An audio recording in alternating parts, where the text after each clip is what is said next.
स्वप्ना पाटकर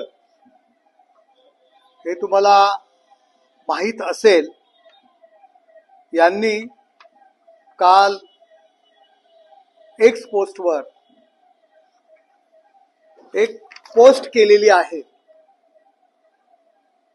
त्या पोस्टमध्ये ते असं लिहितात, ठाकरे कुटुंबाने संजय राऊत यांना महिलांसोबत गैरवर्तन करण्याची आणि त्यांचा जितका अपमान करायचा असेल तितका करण्याची मोकळीक दिली आहे।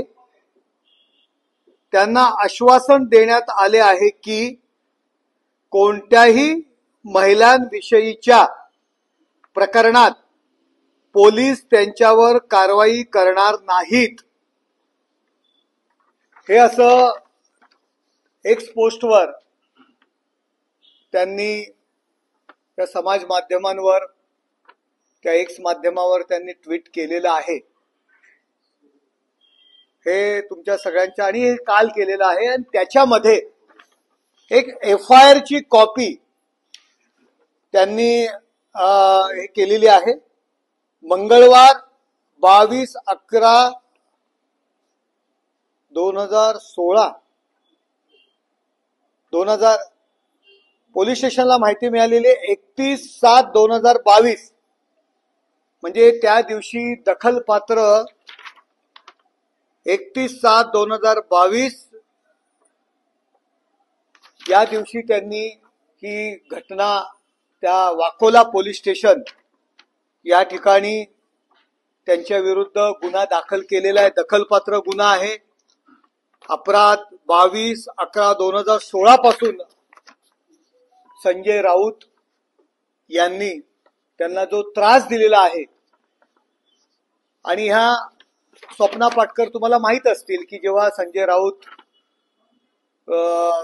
यांनी तो सिनेमा वगैरे काढला होता आणि त्यांच्या सगळ्या ऍक्टिव्हिटी सगळ्या कार्यक्रमांमध्ये या स्वप्ना पाटकर या पुढे असायच्या। इवन त्या सिनेमाच्या निर्मात्या म्हणून सुद्धा त्यांच्या जोडीला त्यांचं नाव होतं। त्यांनी त्यांच्यावरती दखलपात्र गुन्हा जो दाखल केलेला आहे वाकोला पोलीस स्टेशनवर, पोलीस स्टेशनमध्ये 3 वर्ष झाली। हा मातोश्रींनी पाळलेला हा जो संजय राऊत नावाचा हा बोलका पोपट केवळ हा पेरू खाणारा नाही, याला भलते शौक आहेत।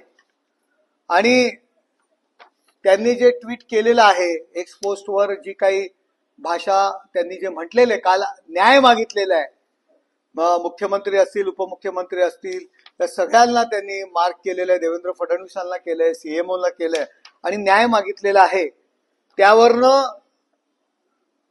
तुमच्या लक्षात आलं असेल, युट्यूबवर जा अनेक ठिकाणी, त्यावेळी संजय राऊत यांनी या महिलेविषयी जी काही भ आणि ग ची बाराखडी वापरलेली आहे हे सुद्धा समाज माध्यमांवरती अवेलेबल आहे, ती तुम्ही पाहू शकता।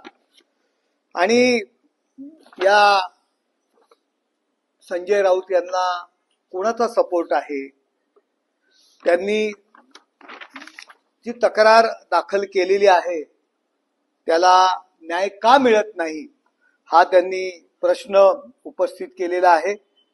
का दिशा सॅलियन सारख्या ज्या तरुणी आहेत त्यांनी आत्महत्या केल्यानंतरच त्यांचे वडील जेव्हा कोर्टात जातील तेव्हाच स्वप्ना पाटकर यांना न्याय मिळणार आहे का, हा सुद्धा एक प्रश्न उपस्थित होतोय। महिलांविषयी खूप मोठ्या मोठ्या भाषा करणारे आदित्य ठाकरे, त्यांच्याकडनं तर अपेक्षा नाही, पण उद्धव ठाकरे आणि रश्मी ठाकरे या प्रकरणात गप्प का आहेत याचा हा सुद्धा प्रश्न निर्माण झालेला आहे।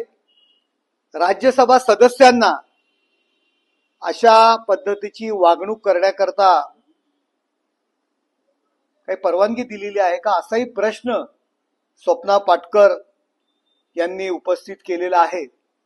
आणि म्हणून मुख्यमंत्र्यांनी या प्रकरणाची सखोल चौकशी करून स्वप्ना पाटकर यांना न्याय द्यावा ही मागणी मी शिवसेनेतर्फे आज या ठिकाणी करत आहे। स्वप्ना पाटकर यांना न्याय देण्याकरता आमच्या पक्षाच्या महिला आघाडी कडून सुद्धा मुख्यमंत्र्यांना निवेदन देण्यात येणार आहे। सुषमा अंधारेंनी सुद्धा यावर उत्तर देणं गरजेचं आहे। काल त्या ज्या काही चित्रा वाघ यांच्या संदर्भात मोठी त्यांनी वक्तव्य केलेली आहे, त्यांनी सुद्धा या संदर्भात स्वप्ना पाटकर यांनी जे काही गुन्हा दाखल केलेला आहे संजय राऊत यांच्याविषयी, त्यांना न्याय मिळणार का हा प्रश्न या ठिकाणी आम्ही उपस्थित करतोय। पुन्हा एकदा आपण स्वप्ना पाटकर यांनी जो टाहो फोडलेला आहे आणि जो न्याय मागितलेला आहे आणि हा त्यांना न्याय मिळेल ही अपेक्षा आम्ही सरकारकडनं आज या ठिकाणी व्यक्त करतोय। हे जे काही एक्सपोस्ट वरचं जे ट्विट आहे हे सुद्धा याच्या प्रति सुद्धा तुम्ही त्यांच्या I am Swapna doctor Swapna Patkar @ या एक्सपोस्ट वर गेलात तर तिथेही तुम्हाला पाहायला मिळेल की एका महिलेची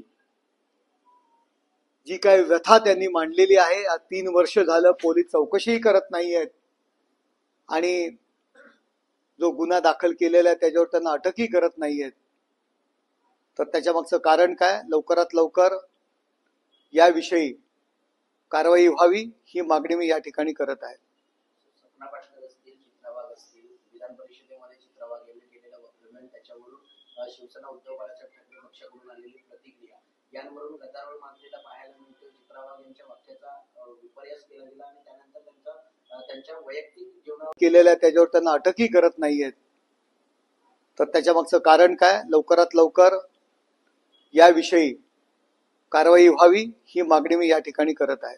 चुकीच्या पद्धतीने जे काही भाडोत्री जे नेमलेले आहेत मंडळी, ती पर कमेंट त्यांना पैसे मोजायचे अशा मंडळींकडनं चित्राताई वाघ यांच्यावरती ज्या काही म्हटलं जातंय, बोललं जातंय ते निंदनीय आहे, त्याचा सुद्धा मी या ठिकाणी निषेध करतो। मला उद्धव ठाकरे असतील, रश्मी ठाकरे असतील आणि जे तथाकथित जे काही भाडोत्री कमेंट्सवाले आहेत, आता तुम्ही याविषयी काय करणार? स्वप्ना पाटकर यांनी जो काय टाहो फोडलेला आहे, ज्या काय न्याय मागतायत, समाज माध्यमांवरती त्यांना शिव्या जे काय दिलेल्या ऑडिओ व्हिडिओ सर्व उपलब्ध आहे, दखलपात्र गुन्हा दाखल केला 3 वर्ष तरी अजून त्याची चौकशी होत नाही, त्यांच्यावर कारवाई होत नाही, यामागे तुमची भूमिका काय हे सुद्धा या ठिकाणी स्पष्ट करावं। कुणाचंही असू द्या,